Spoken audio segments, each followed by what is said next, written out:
Hi Rachel. Hi Rachel. Hi Rachel. I'm Lior Levster-Cars, owner of La Boîte, the spice and biscuit shop in Manhattan, and the co-founder of the Galilee Culinary Institute by J&F. And so you are Luca, and you are? Lennon. And you are the? Spice Brothers. Amazing! We are so excited to be here today sharing with you one of our family Hanukkah tradition, which is to make Latkes. So we have about 6 ounces of peeled and diced potatoes. Woo! What is this? Oh, an onion. An onion, not a relish. We have eggs, and here we have some shabazi spice. Funny word Shabbat. Yeah, it has chilies and garlic and some parsley Oh and my cilantro. God, that is hot. What makes it really unique and interesting is chickpea flour.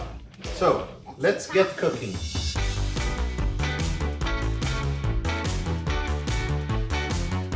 Now we need a little bit of our spice, of our shabazi spice. And if you don't have shabazi spice, you can use some garlic powder and some chili powder. I'm gonna put the top on. Who wants to start blending? Go. So this makes it really simple and clean. No mess, no grating. Stop. Thank you. Now we're gonna add our egg. The last thing we need to add is our Chickpea. flour. We have chickpea flour. Yeah, but I need to put the lid on first. There you go. Hold. Stop.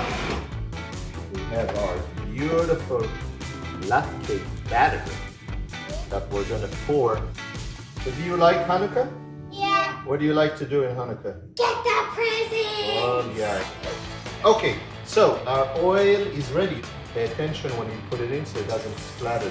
Now it's sizzling really nicely all around. Oh, I see the shapes of the latkes. Yeah, you see them? So nice. Oh, it Also, smells so good. it smells delicious. We're gonna fry them for about a minute or so on each side. I see it burning now. I see it. I see it. Okay, this might be the shortest food I've seen my dad cook. So we're gonna show you 3 different toppings. So Labanais would be our first one. It's a really nice, beautiful yogurt. And then here we have some smoked. Wait, we can put that on top. Yeah. Lennon, do you want to make one topping? I We're want gonna to add some apples. I'm gonna cut them and you're gonna put them on. And now for our 3rd topping, a little pickled jalapeno. And here we have our 3 latkes. Is it yummy? Yummy deliciousness? Hope you'll make these latkes and enjoy them as much as we do. Happy Hanukkah! Bye. Bye, Rachel.